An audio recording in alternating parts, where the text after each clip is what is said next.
Dan Flanagan. Big facts.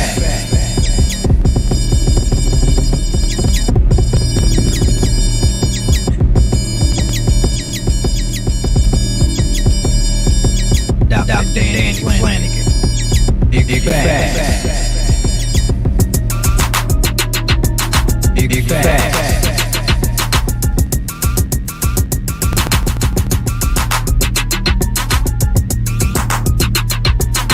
Dr. Dan Flanagan. Big facts.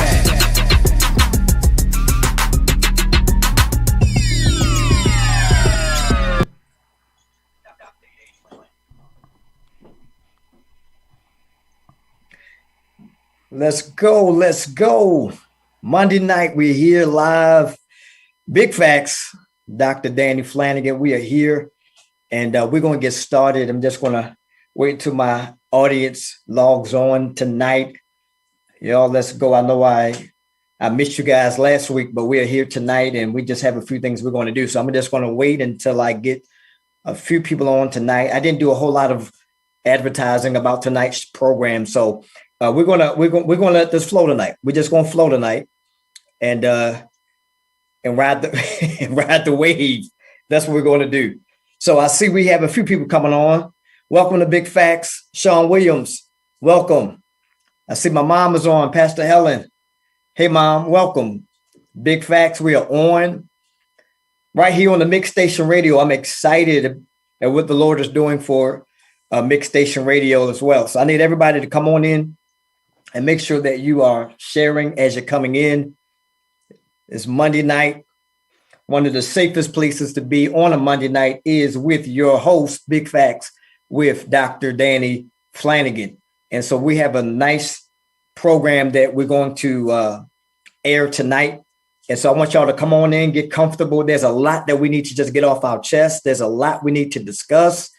There's a lot of things that's been happening in the world over the course of the last 14 days. So I want you guys to come on. I know you probably had that long day and you're tired, but I want you to come on and let's just chit chat. Let's have a dialogue tonight. Let's get some things off of our chest. I'm calling tonight, let's unpack a few things. So I'm just going to wait until I get a few more people. Shout out to my wife. Hey, baby. The lovely lady Lisa Flanagan is with me always and forever. Always and forever. This moment with you. Y'all know, I told y'all already that one of my dreams was to be a background singer for an R&B group. So y'all forgive me. You are going to have moments where I'm just going to slip off into a song here and there. So we are here. Hey, baby. So I see about 8 people online right now. I need these numbers to go up. I know I didn't do a whole lot of advertising. I usually post a whole lot of flyers and come on tonight and we're going to talk about this tonight. I didn't do that. I did not do any of that today. So listen, I just need y'all to get on. Just come on. Let's get on. Share, tag, tell somebody we are on tonight. Hey, Corey, Tyler, Norman, good to have you. So y'all tag somebody, let somebody know that we are on tonight. This is the kind of program that we have that's entertaining, it's informative, it's empowering, it's full of humor. And so this is the side that a lot of people don't see. Y'all know me to be the pastor. Y'all know me to be the prophet, the apostle. But every once in a while, I just like to come on and just be me. I just like to come on and be who I am.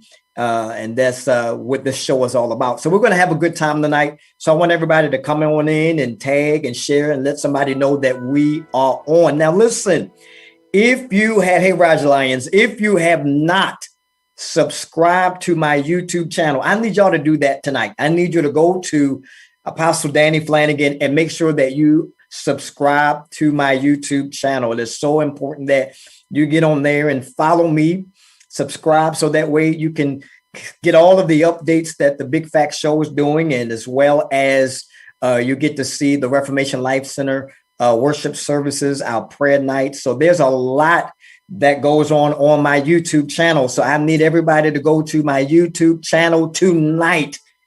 Go there tonight and make sure that you subscribe. So I want to just thank those of you that are coming in. Rosalind Jones, thank you for coming in.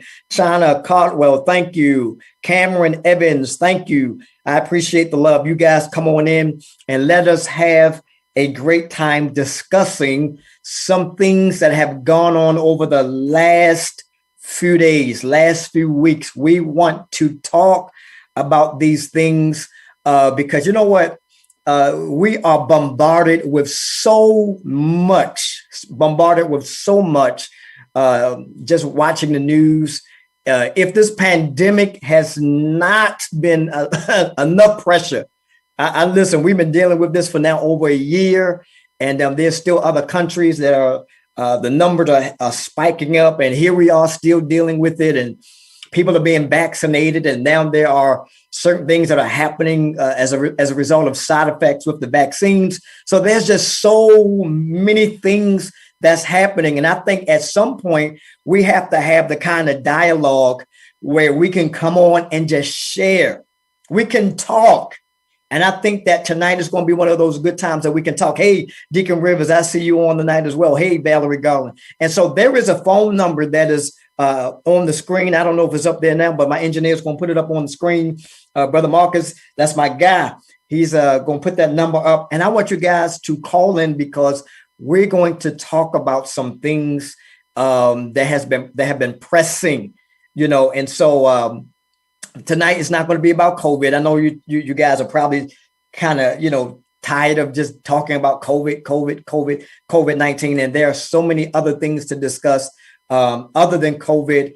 And I must say that I am sending prayers and a lot of love to all of you who have lost loved ones to COVID-19. Certainly our hearts go to the many families that are mourning loved ones out there because of this virus. And so certainly please don't think that we are not yet covering you and keeping you in prayer. And those of you who were diagnosed or had tested positive, and thank God that you are recovering. Praise God. There is life after COVID. And so we are just grateful to God that, even if you are infected by the virus, thank God for your healing. Praise God. Thank God for your healing. And so we're just grateful. So again, thank you guys for being a part. There's a number right on the screen, 1-855-493-6499. And we're going to have this dialogue. We're just going to have a conversation. And I really got, I have to get to something that it's just been a relief. And I think it's been a relief for much of us across this nation. And now I'm going to show you all something. And I know we've seen this image before, but I'm going to show you something that, I don't want you to forget this. I don't want you to forget this. And I know this is not the image that you want to see, but there was some victory that we just had experienced. And I can't be a voice to the community if we don't discuss what just took place concerning the trial of the former Minneapolis police officer, Derek Chauvin, who murdered George Floyd. There's no way around it. And so just looking that, it is still gut wrenching just to see that image.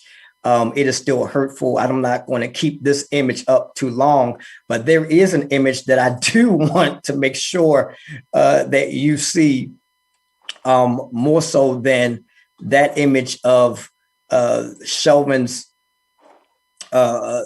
his knee on the neck of George Floyd. I'd rather show you this particular image, if I can get it up here, because let me see if I can get this image up. Y'all bear with me. Here it is. This is the image that I want to be displayed, because we finally have one huge step toward victory. One huge step toward victory. Now, if you don't know what's been going on, if you have no idea what's been going on, I am talking about the fact that Derek Chauvin was convicted of all three counts of what was done to George Floyd. Now, let me just read a quick summary. The former Minneapolis police officer who knelt on George Floyd's neck for more than 9 minutes last year was found guilty on Tuesday of all three charges against him in one of the most controversial trials of the Black Lives Matter era. Derek Chauvin, 45, was convicted of second-degree unintentional murder, third-degree murder, and second-degree manslaughter. The jurors deliberated for more than 10 hours over a course of 2 days before coming to their decision. Wearing a mask inside the Hennepin County Courthouse in Minneapolis, Chauvin had no apparent reaction to the guilty verdict.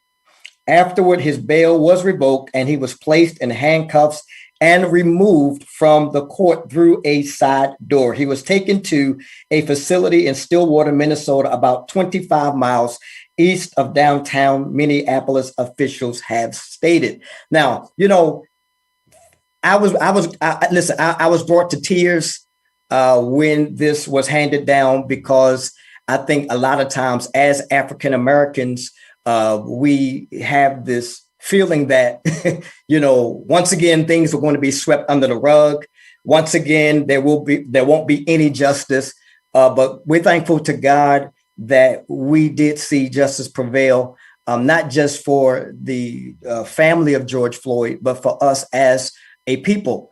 And there's a lot of people who feel as though, hey, okay, that's one down and so many more to go. I think President Biden has even said himself, this is just one huge step towards justice. Now, I think that my question is, and I'm happy to see this, because and here's the thing, y'all, and let's talk about it. You can call in whatever, that number is right there on the screen. You can call in at any time that you want. But the thing that I want to really, really talk about real quick, and you guys can chime in, is the fact that why is it that people always want to point out somebody's flaws, to disregard what was done to them, watching that trial. And I don't know how you guys felt watching the trial, but watching that trial and just seeing the fact that over and over again, they just kept talking about his drug addiction. They kept talking about his flaws or criminal background, and it's really sad.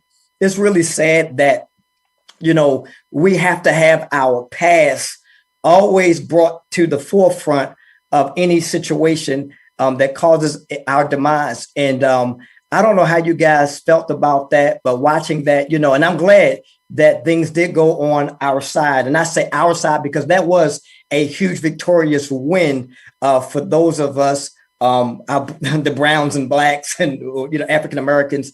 That was just a huge step of justice, and to see that you can't, and not just our people, and I think that's the thing, not just our people, but just to see other nationalities say, hey, listen, we have to stand together for what is right.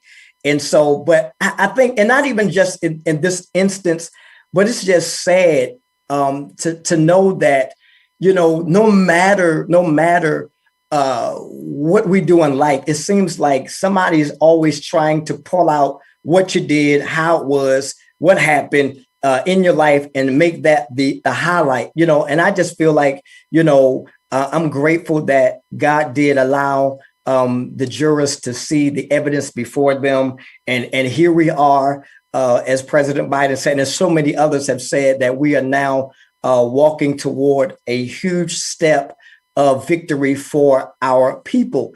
And, I don't know how you guys felt about it. I don't know if you guys had an opportunity to unpack that and process that. But I just want to know, where do we go from here? I have 3 sons. I have 3 sons. I have a bonus son, which makes it 4 sons. And I think about the Black male, and I think about the fact that, and I want to hear from you guys, because it really hurts my heart. It really hurts my heart to know that as a Black man here in America, that we have to succumb to this type of hatred. My son Tobiah, I was having a conversation with him, and Tobiah has just turned 21. and got a new car, and he's doing some wonderful things. But we had this interesting conversation because he has this nice souped up ride, and he went and got his windows tinted. And my oldest son, Danny, we call him Trey, got his windows tinted. And we had this conversation that, hey, I'm kind of afraid for you guys because I know you're going for the sporty look. I know you're trying to pimp out your ride and make it the way that you want. But the fear, I still have that fear or that concern. I don't want to just say I walk around with fear, but I have that concern as a Black man with sons driving around. And let me tell you something. These are great guys. These are great guys. One of my youngest son, he's still in school, of course. He's in high school. My oldest son graduated from college, is doing very well, entrepreneur. Tobias working for Hopkins. My bonus son, Duke, he has his own tattoo business. So my boys are doing great. These are great guys. No criminal records, love God, love their families. But there is this concern. There is this concern that I have for them every time they step out that door. And, my son Tobias, we were kind of going back and forth because I was like, listen, I had the dark tint on my trucks. I was a truck dude. And I had the Navigators. I had the Yukon Denali's and all of those things. And I'm talking about smoked out tint. Like you could not. Let me tell you how smoked out my tent was on my vehicles. My tent was so dark, I had to roll my windows down in order to park because I couldn't see the curb. I mean, I was smoked out, that's how dark it was. And I was getting stopped. Anybody know Pennsylvania Avenue? Come on, Baltimore, Pennsylvania Avenue, North Avenue. I was always getting stopped, pulled over, wasn't speeding, didn't run a red light, didn't stop, bypass a stop sign, but profile, here I am, this young Black man, driving this extended, I had the extended Denali, I had the extended Suburban, and here I am, and I would get pulled over and I'm talking about 1, 2, 3, 4 cars and different cops, guns drawn, and just looking, and and I'm like, did I do something wrong? And they was like, just hold still, we're just trying to check a few things out. A lot of times, no citation. A lot of times, no reason, no reason at all. I just had a nice ride, dark tinted windows. And the assumption was I was doing something illegal. And I was afraid. I'm not going to lie to you. I was afraid for my life to see that these weapons were drawn, knowing I did nothing wrong. And so here I have my wife and I, here we have our sons who are role models in the community, doing great things, are working, are taking care of children. Well, my bonus son, Demore, he has a son, and, taking care of his son and my kids doing well. But it's that concern that I have still for our sons out there. And my wife and I are always trying to give them, and their grandparents, trying to give that support and that wisdom. I want to know from you guys, how do you feel? Those of you out there, those of you that have sons, how do you feel about the state of the Black man? I want to know, how do you feel about your husband every time he walks out that door? How do you feel about a nephew? How do you feel about your son? Amen. And it's not, and listen, and not even just sons. And we're gonna talk about the young lady that was just shot down and killed. So we're going to talk about that. But I just want to ask people that are watching, how do you feel about the state of the Black man? What is your take on that? Because here we are, and we have this former police officer with this, y'all forgive me, with this dumb look on his face. This dumb look on his face, even when the prosecutor was stating their case and stating the facts and presenting the evidence. And here you have Derek Chauvin just looking as if, okay, for me, it just makes me feel like, do you even care? Do you even care about what you're doing? Do you even care? So, I'm in a place right now where I'm not going to say I'm walking around in fear, but I'm in a place where, like Valerie is saying, it's very scary, exactly for Black men and for women. But I just want to know from you guys, call in and let's talk about this. What is your feeling as it relates to the state of policing? How do you feel about police officers? Not just about racial profiling, but how do you feel about? And I've had this conversation so many times, even with my colleagues at work. We talk about different things that took place. When I have a police officer, I was telling my wife not long ago, I was leaving work, leaving Hopkins, got off, driving home, and I was driving to Mix Station Radio. I was on my way to Mix Station Radio, and I have a police officer out of nowhere. He comes up behind me. Okay, cool. I'm doing the speed limit. My tags aren't expired. Everything is in place. I'm not riding dirty like some of y'all are doing. And he started, started following me.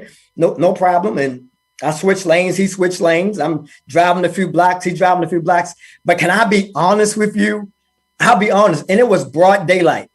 I started getting anxiety. I really did. I started getting anxiety because I'm like, wait a minute. I don't know. Is it just me? But Lady Lisa, it's unfortunate. Absolutely. It's very unfortunate that, I'm a working man. I pay my taxes. I'm a leader in my community. I'm a husband. I'm a father. I'm a pastor. All these things that I'm doing. But yet, as soon as that police car got right behind my car, immediately I started feeling anxious. Immediately. I you know how you get. You're like, oh God, is everything right? You're looking. You're trying to do all the right things. And this officer, this car, tagged me, followed me for at least 8 to 10 minutes, and then went off. But is that anybody else's experience? I don't want to just start suggesting that every police is wicked and evil, because it takes a special type of individual to do that job. It takes a very, very special type of individual. I have family members that are officers. And here's something that many of you don't even know about. I myself was this close to being an officer.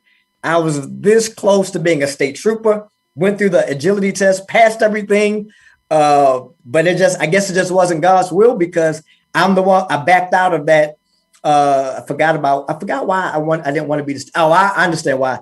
At the time, I think I had to go away, leave for like 4 months for training, whatever the case may be. Then Baltimore City Police Officer, I was about to do that, but there was something I went through. I passed all of that stuff. I went through the whole process, and I just never fully went all the way with being sworn in and going through the academy.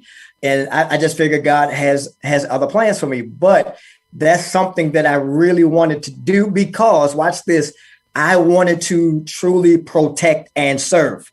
That was really what I wanted to do. I saw my father in law enforcement. I saw uncles in law enforcement. And that's something I said, you know what? I know I'll be a great cop. I know I'll be a great trooper. I admired the badge. I admired the uniform, the position. And that's something that I wanted to do. However, God had another plan. And, I just want to know how do you feel? How do you feel about policing? How do you feel? You could be a Black woman that's watching. You don't necessarily have to be a Black man. But how do you feel about the state of policing in 2021? Here I see a man in an orange jumpsuit who used to wear the badge, who used to have the gun on his hip, who used to have that authority to uphold the law. But we're looking at these policies and we're looking at these procedures that are unlawful, that need to be changed, that need to be amended. And so, it's just a lot to unpack. It's just a lot to unpack. Brother Tony says, man, bro, I'm always concerned when my oldest son comes home from college, not just about the cops, but his friend. Wow. And you know what? That's wow. That's something to also talk about too, Brother Tony. And hey, y'all know Brother Tony is part of our ministry. Awesome man, awesome father. Does a lot with his children. And that is another concern, Tony, just to know that It's not just about the cops, but it's also about your friends, your circle. That's a great point, because not only do I have to worry about the prejudice in policing, and the racism and the hatred, but like Tony is saying, then we got to also look at the fact that, hey, we have sons that are surrounded by a negative circle. And you know what, Tony? I think a lot of times, man, we have to trust. And this is my prayer for my sons. I'm not saying that my sons are not perfect. They're not angels. They made their mistakes, and they're going to continue to make mistakes. But I think, we have to pray and hope that our sons will take heed to the wisdom and sometimes even our example. Yes, we've made mistakes, but our sons seen those mistakes that we've made, and hopefully we've also made those changes. And so sometimes, Tony, we just have to hope and pray that our sons, our children, will just take heed to what we've taught them and those things that we put in them, so that even when they are in those environments, they know that, hey, listen, wait a minute, you know what? I got to make a better choice than this. And that's my prayer. My prayer is that our kids will make better choices in life, especially with these people that they're connected to. Because sometimes the people that our children are connected to, they don't have the same drive. They don't have the same zeal as our children. And it's sad. It's sad. My wife and I talk about this. I hope y'all call in, because I really want to have this. I don't want this to be a monologue. I want to have a dialogue, because my wife and I talk about this all the time.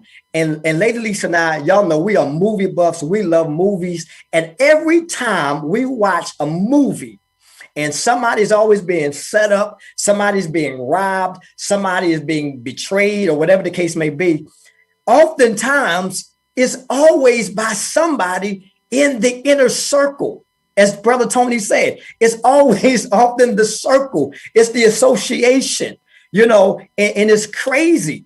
It's crazy that, you who do you trust? Who do you trust, in seasons and times like this? Because you will want your friends to support you.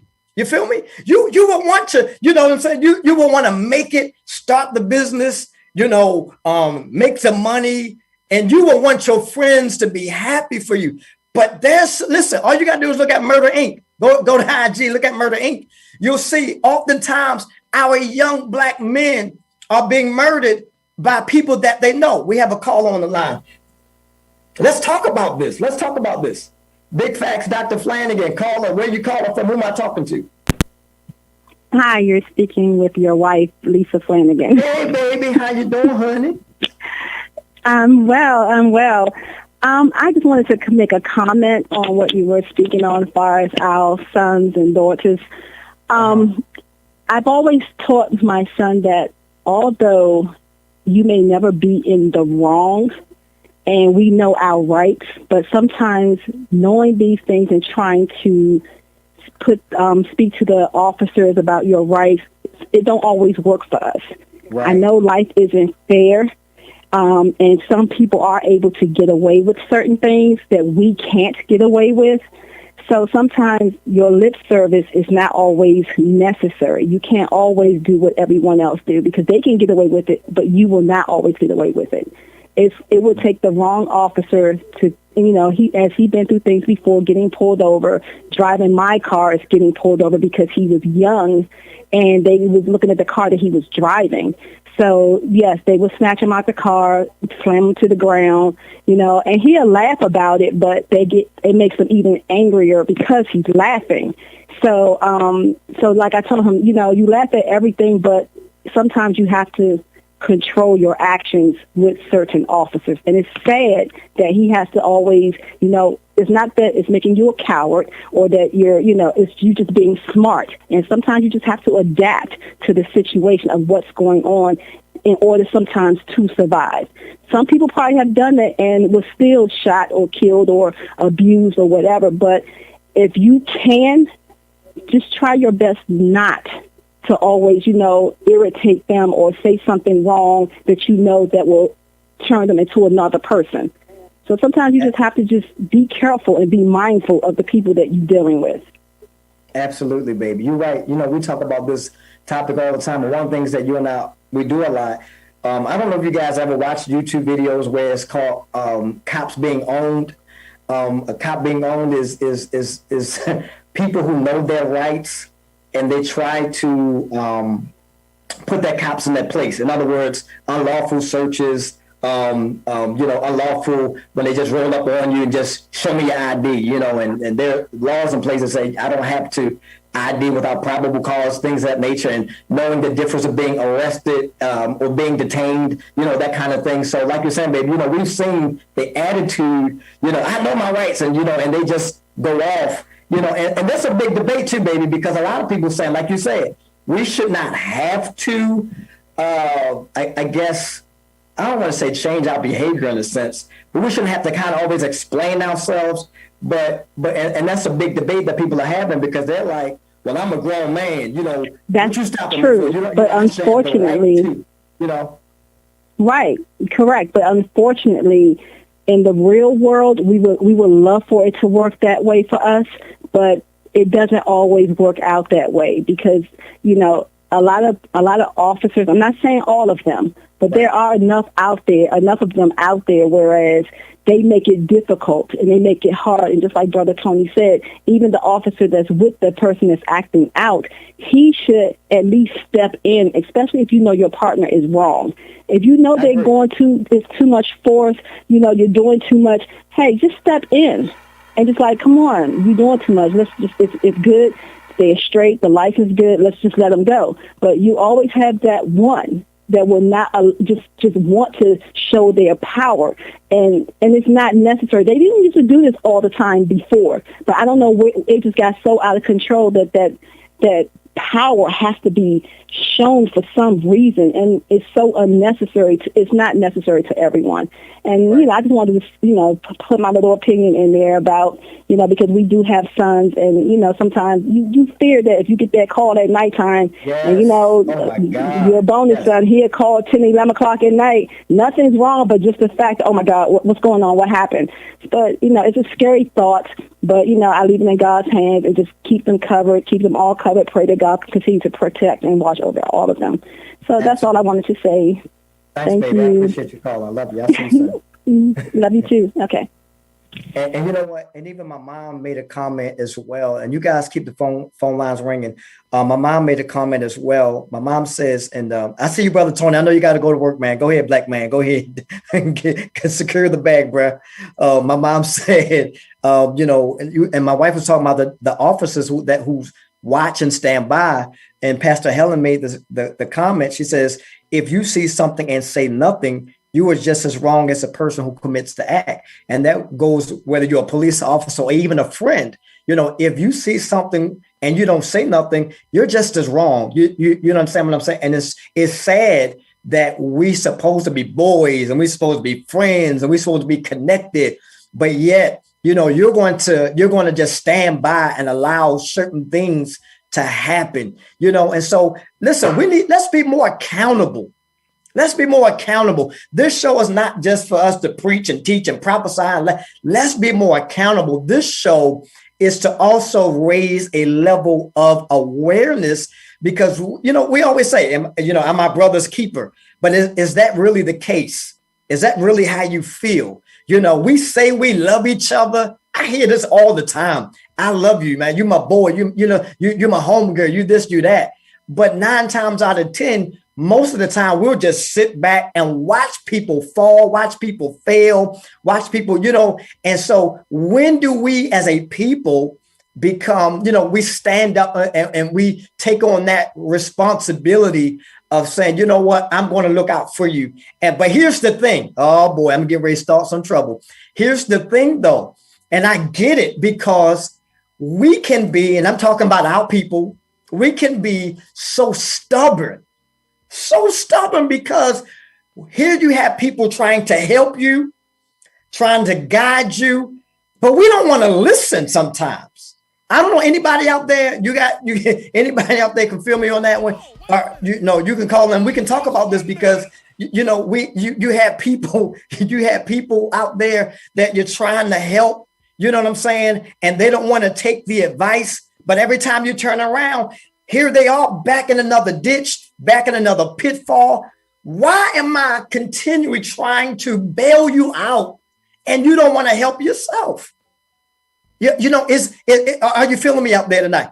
Why is your problem supposed to be my emergency when I'm trying to tell you what to do? Oh, Dr. Flanagan, I'm so depressed. I'm tired of being stressed out. And then when you find out why you're being stressed out, well, I'm taking on this and this is happening and that's going on and this, that, and the other. And it's like, okay, let me give you some wisdom. Let me give you some advice. And when you start trying to give them that advice and they don't want to listen, you know what? I'm just going to say this. Don't keep contacting me. Don't keep inboxing, waking my wife and I up and disrupting the family, trying to make your situation an emergency when you're not when you're not trying to take in the advice. You all have to stop being so stressed out. Y'all, I done slipped into a prophetic moment. Y'all got to stop being so stressed out trying to help people who don't want to be helped. They don't even want to be helped. But here you are stressing yourself out. And then here's the thing, y'all. Here's the thing. Now we're looking crazy. Oh, y'all brand new now. Y'all brand new. Come on, Marcus is laughing. Y'all brand new. Oh, you arrived now. You arrived and you're on a whole nother level. No, it's not that I arrived. I woke up. We're always talking about stay woke. Stay woke, bruh. Stay woke. I'm woke, man. No, I woke up. And when I woke up, you know what we realized? We realized that I don't have to live on that level. We realized that I don't have to live below or beneath the privilege of what God says we can live at. And so, I want to help somebody with that because you are frustrated. There's a lot of us out there that are frustrated. And it's simply because we're trying to help people who don't want to help themselves. And so going back to the topic, it's sad that my sons, we have to have a discussion of what to do when you get pulled over. We have to have these, we literally have to go through what not to do when you get pulled over so that you can make it by the end of the day. Now, there's another situation that I want to talk about real quick, because again, this is not just happening to Black men, but we're now seeing women. We're now seeing this happen with women. And let me see if I want to share something with you all, because this, when I saw this, this really touched my heart. Let me see if I can get it going. This really touched my heart, in that I could not believe. Now we're working with something new. Y'all got to bear with me. we working with something new. My engineer got me doing something totally brand new.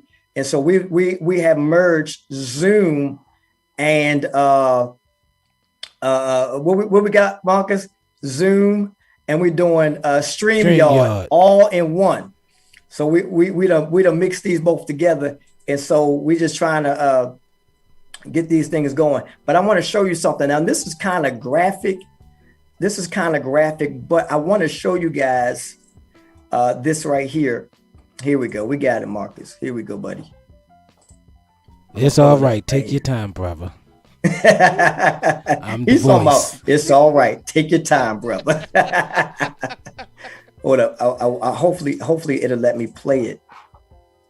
Because I do want people to really see this. Let me see if it'll play for me, Marcus. Because it played earlier. Let me see if I can get it to play now. All right, here we go. Yeah, you almost there, brother. It's playing there. 911, where's your emergency? Check this out. I want y'all to see this. Hello? It's 3171. Use your way. there an apartment number or letter? What's going on?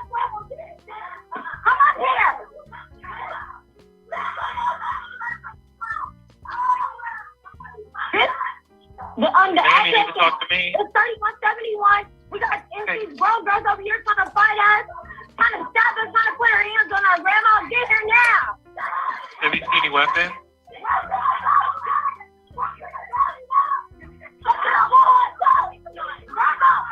Ma'am, do you see any weapons? We need a police officer here now. Do you see any weapons? Police officer now. Ma'am, do you see any weapons?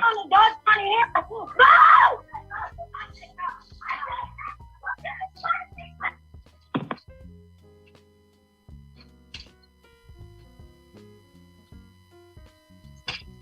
911, what's the address of your emergency?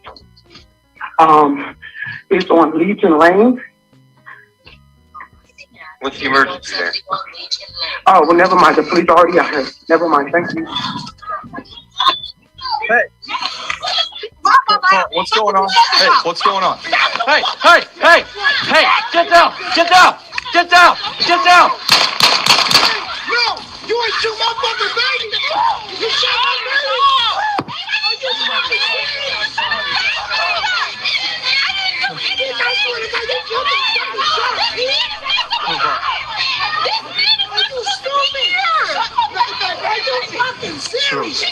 Back up. She had a knife. She just went at her. She's a fucking kid, man. Damn, are you stupid? A fucking kid? Hold on. I told you.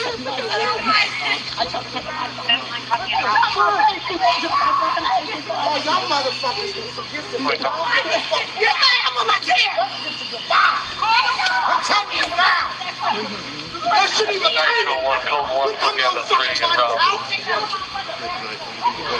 All right, what do you need me to do? What do you need me to do? What do you need me to do? Try to pull her. All right. All right, what do you need? You need to pull her down? We're out this way. All right. Hold on. I'll take this. 200.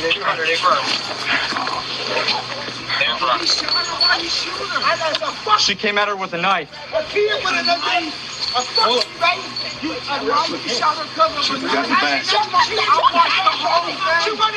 She charged her when she came at her with a knife. You didn't have to shoot her with what? The guy's a fucking girl. Now she's dead for what? You ain't just got over this shit. Just watch her. You gonna shoot her for nothing? I shot a fucking kid. Wow.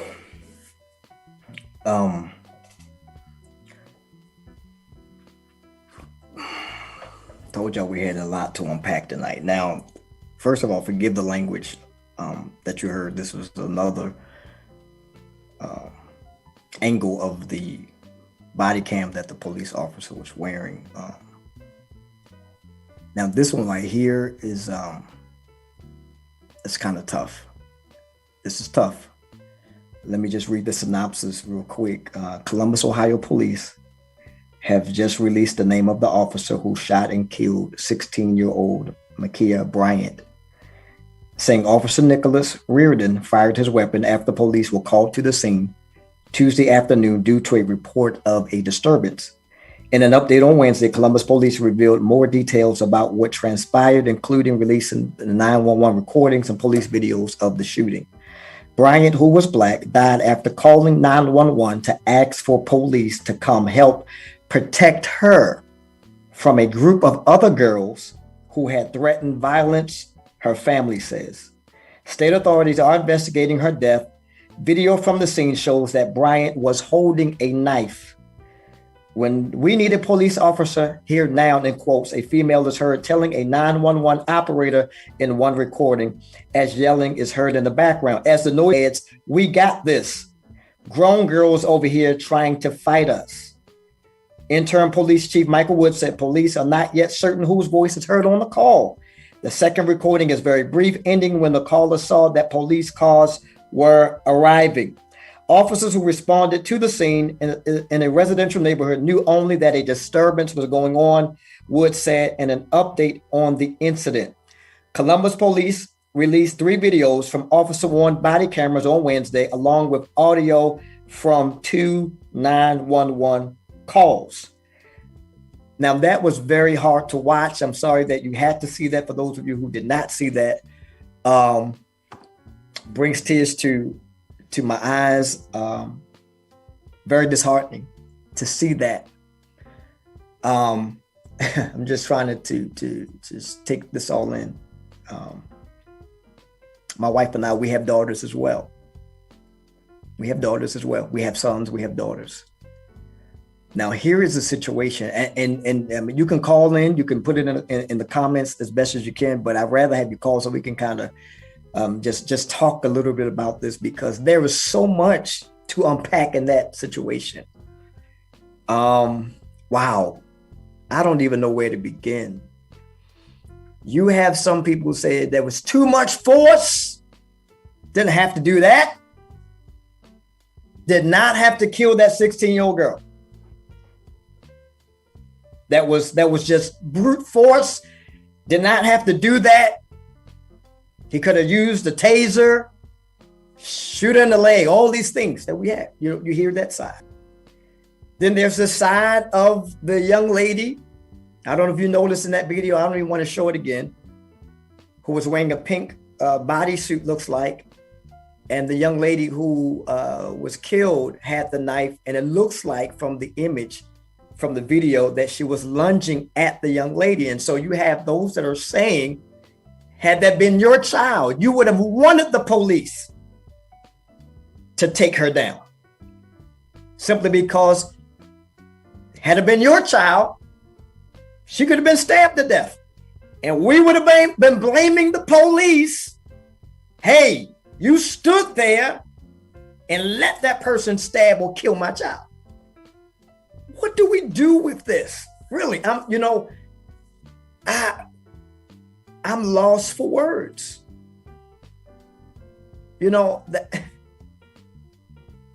What do we say with this? What this video, it is so much going on. And then there's, let me not be biased. Then there's the side of an officer who you saw sitting in his car taking any calls. Hey, first 911 call, then there's a second call. He's doing his job. He's coming up to the scene. There's no clear indication from the calls that we heard of who was the assailant, who was the victim. He gets out the car and there's commotion. It seemed like if you looked at the video, there were multiple things going on. He gets there and he said, hey, what's going on? Then you see a young lady being pushed down to the ground. Then there's looks like an older gentleman kicking the young lady that's down. And then there's Michaela with the knife going. So there's a lot of things going on. Can you imagine being in the officer's shoes? Now, I'm just painting pictures and providing scenarios. You being in the officer's shoes, you're arriving at a scene such as this. You see somebody with a knife lunging toward another person. What do you do? So here we are. And this is not another young black man. This is a young black woman. Gone. How do we unpack this? As Pastor Helen said, my mom said, that there are so many factors: safety of the community, the officers, mental issues. There's so many things that are going on. How do we unpack this? Who's at fault? Who do you think is at fault? Who would you blame? Who who would you blame?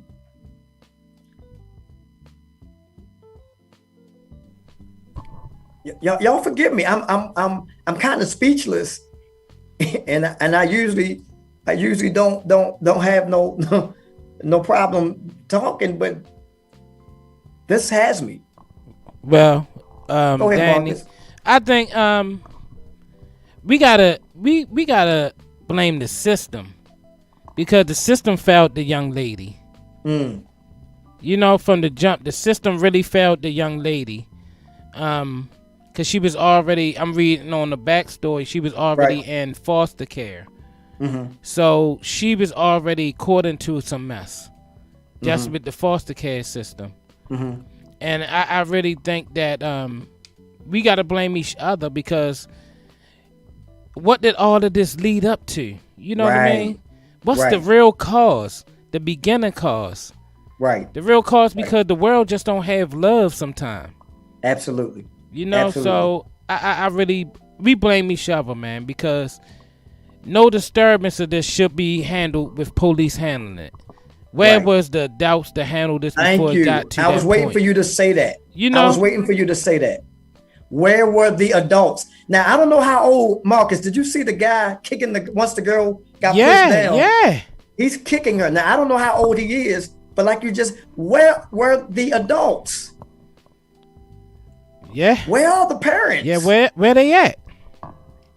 So like you said, it's a failed system. We fail each other. It goes back to what I said earlier about holding each other accountable. We got a caller. Let's talk about this. Let's caller. Who are you? Where you calling from? I'm your wife again. I just have to say something in reference to this. I agree with who was that, Marcus, what he just said about because the communities are not the same anymore. I remember once upon a time, our communities, everyone in the housing area, apartment, we used to look out for one another. Kids can be outside jumping rope, and the neighbors be out there watching them along with everyone else, making sure nothing happens, nothing goes down. And now it's like no one cares. Everyone just pulls out their phones and wants to record every fight, every robbery, but no one wants to help and bring the communities back together. Like, hey, this is not going to happen in our neighborhood. We don't know what's going on, but this is not going to take place. It never fails, but I know people are afraid because people are so trigger happy. People quick to pull guns on everyone and so on and so on. But what happened to us as adults just making sure it doesn't get this far? When you hear the arguments, you hear, hey, let's go out and break this up real quickly so it doesn't have to go too far. But now we don't have that out here anymore. Everyone just wants to record everything and place it on social media, trying to get 1 million likes, but no one wants to interfere and stop anything. Right. But baby, let me play devil's advocate real quick. And first of all, baby, thank you for making sure my phone lines wasn't dry tonight, baby. You know I appreciate that. my baby gonna make sure my phone line not gonna be dry. So thank you for calling me. but let me play devil's advocate, honey, because something you said, you know, intervention. Where were the people who stepped in? Now, I'm gonna play devil's advocate. Most people ain't trying to step in because, like you said, I step in now. I got to deal with you coming at my house. So do you think that play? You know, I heard you talking about the community and how it used to be. It's not the same anymore. Do you feel that that's a part of the problem where it's like I want to step in, but then I'm afraid that if I do step in, I got to deal with consequences? Like, how do you feel about that? Well, I can't say this for everyone because there are a lot of hotheads out here. I'm not saying everyone's a hothead, but you have some hotheads that will pop off on any and everyone and don't care who it is. But I also feel that if you step in like, ho, come on, you don't have to do this. It's just, it's the way that you step. I'm not saying it will always help, but sometimes depending on the people, it can help. Right. But some situations, you know what to get into and what not to get into. I mean, it's basically, it's like it's hard. It's very hard because I've seen for myself where a young man was getting jumped by like 6 guys and one guy tried to step in and try to break it up, but they end up stomping his head in and he passed away. So I know it's hard, but it's still in certain communities, depending on where you are, I don't see why you just can't say, come on, y'all, stop that. Don't do this. This is not necessary. Y'all are women out here. Let's be ladies. Let's do this. You know, sometimes it can help, not always, but at least you can just try. Right. At least you can try. Right. That's all I say. All you can do That's it. If it doesn't work and it doesn't help and the police come in, at least no one can say no one done anything. No one did anything. No one tried to do anything. But at this point, at least you can say, well, I tried. I tried to talk to them. You're not coming to them like, oh, no, my neighbor, you're not coming at them like that. Just like, y'all, come on, calm down. If it was enough people out there to break that up, they probably could have. I don't know because I wasn't there, so I can't say. Right. But I'm just saying, sometimes you just got to sometimes you're just willing to just step in just to say, just to calm it down just a tad bit, if you can. I appreciate that, baby. You know what? And it goes back to, we get ready to log off, y'all. I'm not going to stay here too much longer. But it goes back to the community. I remember a time where the community, morally, we all were on the same level. We all had the same ideas in mind, and that was to build up our community, make it better, make it a livable environment and safe for everybody. But it seemed like that breakdown in the community, you know what I'm saying? That breakdown in family, and it kind of goes back to family, like Marcus was saying. That in the home, it's like it goes all the way back to that foundation where parents held their children accountable, but now parents they're trying to get their swag back. Parents trying to, you know what? It's almost like be friends instead of parents. Yeah. Yeah. I want to be cool. Yeah. I want to be a cool parent, and I don't want to use that with my kid. So instead of being a parent, I'm gonna be a homeboy or a homegirl to the kids. Right. But then that's when sometimes as the kids get older, the disrespect comes in. Absolutely. So I always thought, because I know once upon a time, and I know people are saying, well, that was back then, your generation, blah, blah, blah, which is true, but we can go outside, play jump rope, skate down the hills, but the whole community will make sure no one is going to drive by and snatch a child from their street. Nowadays, anybody can just ride up and down and try to snatch somebody's child because no one's paying attention, no one's looking, and then half of the time, some of the offenders are out there right there with their homeboys watching, but their homeboys don't know that that's what they're up to. But no one's vigilant anymore, and I think that's a major problem in our communities. Absolutely. Thank you. That's all I wanted to say. You're welcome. Okay. Now we about to. I love you later. Okay. See you later. Before I make these last statements, and I want y'all to support this platform. I ask every Monday night with just an $8 donation. Support the platform, please. I want to continue doing what we're doing on greater levels. As you can see, we done graduated. I'm in my home studio. My engineer Marcus, he's in Baltimore. I'm out here in my home studio, and we're able to put this together with his expertise, merging these platforms together so we can get it bigger and better. So y'all forgive me. I'm new to this whole Zoom merge, so y'all forgive me. But I'm gonna get this. But let me tell y'all something. When Dr. Flanagan get it, I'm telling you, I'm gonna be a beast at it. So y'all better not sleep on me. But no, all this stuff costs. It really does. All this stuff costs, and I definitely got to make sure we support Mix Station Radio. I got to pay the bills. And what I'm going to start doing is open this up to sponsors. And so if you have a business, hit me up. Next show, I'm going to make sure I put some information out there. Hit me up. If you want me to advertise your cooking, your purses, your pocketbooks, your whatever, y'all hit me up. So I'm going to make sure we put a nice little commercial on the air for you. Yeah, also we can pick, that's what I'm about to say, we can pick their commercial, their video, their picture, and they can call in and talk about their business also. Absolutely. So we're going to make this happen, guys. So listen, you all be a blessing to me, and we're going to be a blessing back to you. I'm telling you, Mix Station Radio is going to be international, worldwide. And so it's going to be nationally syndicated. So y'all will want to be a part of this. So just a $8 donation, Cash App. The information's right there on the screen. You can just do it through Cash App, $ Dr. Flanagan, Zelle, Venmo. All that information is right there. And I do want to make sure that we get these sponsors involved. That way we can highlight your business and the things that you're doing as well. But 2 points that I want to make before we close out is the fact that It goes back also, we talked about the family, the community, but I believe I saw my mom say something as well about mental health and mental issues, because here's the thing. My wife, she said it so wonderfully. She said, we have people in the community who knowingly have issues. We know cousin Ray and them are pedophiles. We know that Johnny ain't wrapped too tight. We know that Tiffany ain't, whatever the case may be. And we're not what's the word? We're not providing the resources and the I know you can't make nobody do something they don't want to do, but there was a time where we knew if our families had certain issues, we would keep them away from certain things or try to get them as much as help as possible. But we're allowing, if y'all get what I'm saying, we're allowing certain things to infiltrate in our community freely and ignoring it. That's the point that I'm trying to make. We are ignoring that there are people in our community that have issues, but we don't want to be accountable. We don't want to speak up for it. We want to hide things, and we don't want nobody to know. No, tell me if Ray got a problem.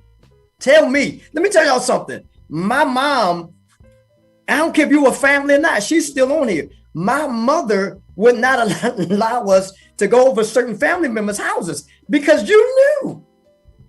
They knew certain issues. So you did not go, oh, you want to do what? Oh, nah. You ain't sleeping over there. Even if it wasn't family. Oh, you gonna where?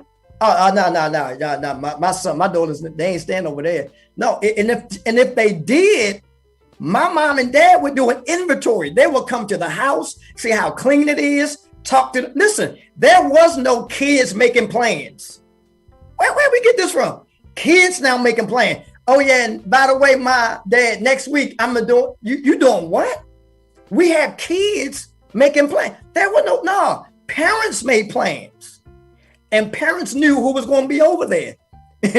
You know, if I had my daughter was getting ready to stay over her friend's house, and her friend had an older brother, that ain't happening. Older brother may got to make sure he at somebody else's house. I know. Call it what you want. I don't care what you say. That's how I handle it. Junior gonna be over there? Well, you're not going over there when Junior over there. Yeah. But Dad, I don't care. You not Junior over there. You not going over there. I'm Junior. Marcus, they might think I'm crazy, but no, you're not going over there. Because here's the thing. While I'm home sleep at night, I don't know what's going on over there. I don't know what kind of issues Junior has, and my daughters are not going to be over there. That's not happening. And so, you know, we have to get that mentality back, where, as we all are saying tonight, that listen, we are accountable one for the other. And going back to that whole issue with the young lady, my mom made a very good point. I want to go back to it. That whole entire situation. She says, we got to deal with who is trained to handle that call. We was talking about the police officer showing up at Michaela Bryant's home. Who is trained to handle the call? I believe that there should have been more information taken by the dispatcher. So there's a communication problem when we call for assistance. And I wanted to make sure that I spoke on that, because I absolutely agree, because we are sending in law enforcement officers with limited information. So he's arriving to a bunch of yelling and screaming, commotion, and then you see a weapon. And I believe that they are trained. Hey, you see somebody with a weapon and they're not dropping it, or they're showing that they're about to do some harm to somebody else.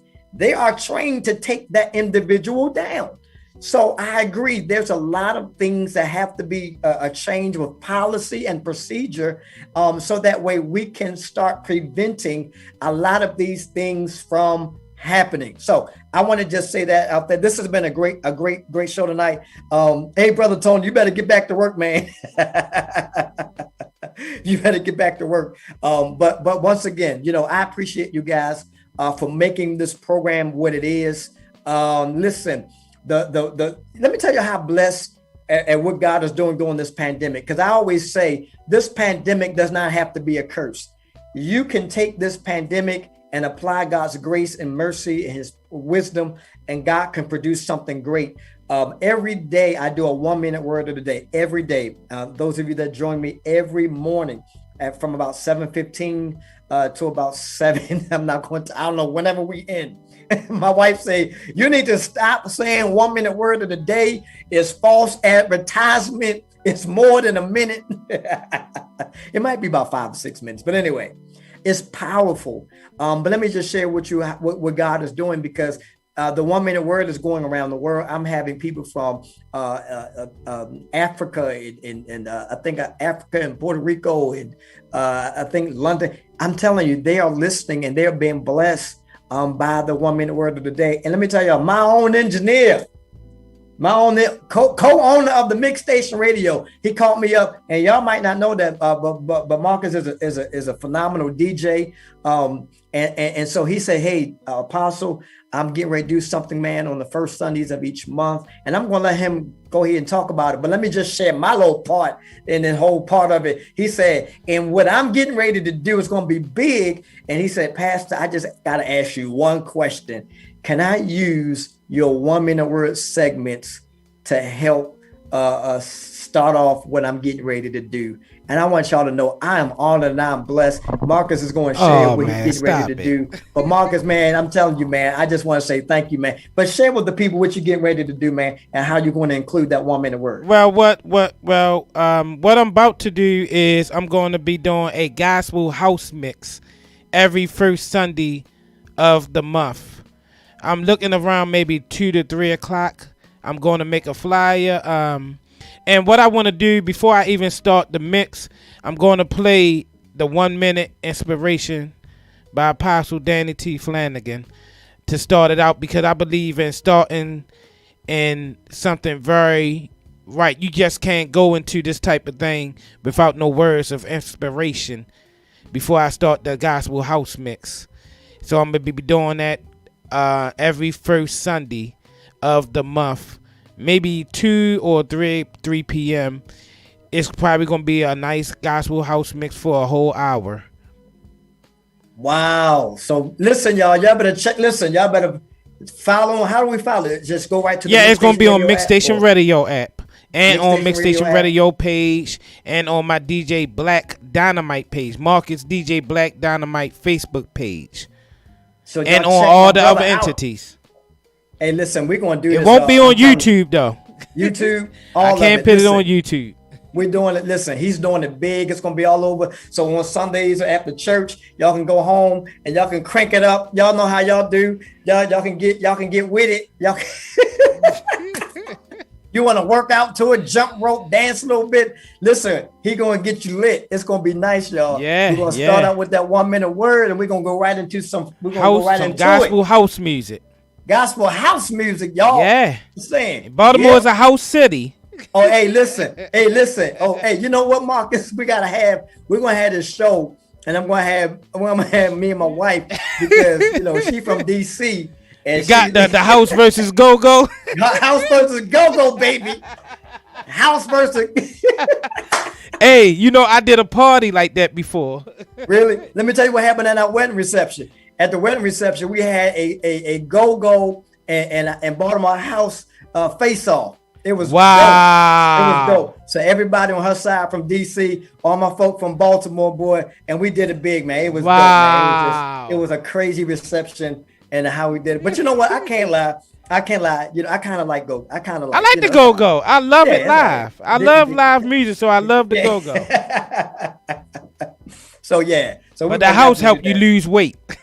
Yeah, absolutely. House music, house will help you lose weight. I'm trying. Bring in the cats. Yeah, we.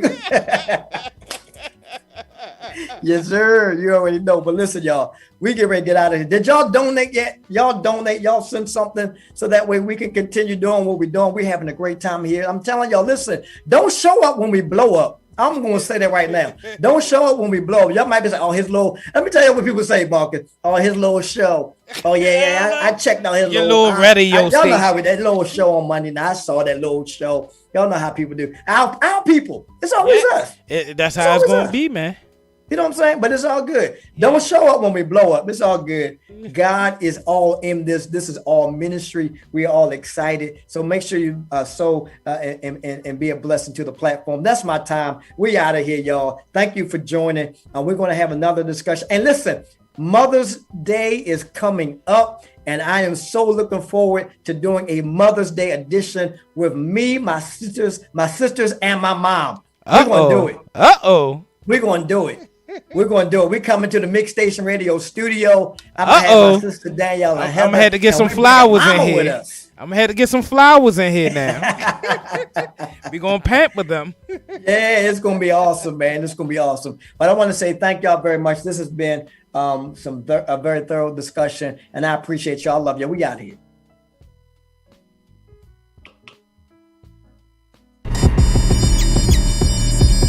Dr. Danny Flanagan. Big facts.